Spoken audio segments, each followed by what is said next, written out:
Hello all, Shadwell here, ready to talk about the next film in my collection, A Blade in the Dark from 1983. It's directed by Lamberto Bava and stars Andrea Occhipinti and Amy Papa. Featured in this film is the blonde boy, and the film within a film is Giovanni Frezza, who, if you know a lot of Italian horror, you might remember from the end of Lamberto Bava's Demons, or as one of the most annoying kids in the world from Lucio Fulci's The House by the Cemetery, where he played the whiny as fuck Bob. I believe I heard somewhere that Giovanni Frezza grew up to be a dentist after retiring from acting in 1985. Good on him. Anyway, A Blade in the Dark is about a composer being drawn into a series of murders in the villa he is renting as he does the score for a new horror film. It is a giallo film, and so we got giallo tropes aplenty with one very notable exception: black gloves on the killer. And I imagine it's done to feminize the killer as much as possible before revealing their identity.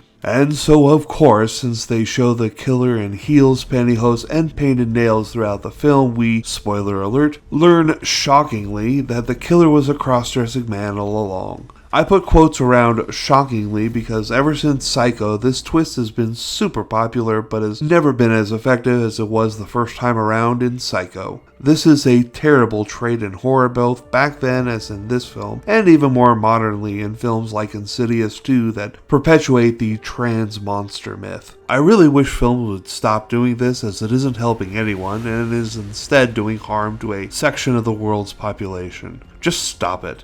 Other than that unoriginal bullshit, this film isn't terrible. It's Mario Bava's son doing a perfectly average and passable giallo film. In fact, it's his first giallo film, as his earlier film Macabre is not a giallo, and I'll be watching that one tomorrow. Lamberto did a good job with this film, other than the twist at the end, of course, which is pretty painfully obvious from early on in the film. Negatively, I didn't appreciate the opening scene being a complete scene from the film within a film without there being something in place at the moment to tell us it was a scene from the film within a film. It just feels like a cheap misdirection early on and kinda like a cheat, telling us it is a completely different type of film than the giallo it actually is. I'm gonna give A Blade in the Dark a C+ because I don't like the lazy trans monster ending in it.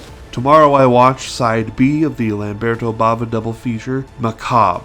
I remember it being the superior of the two films. See y'all then.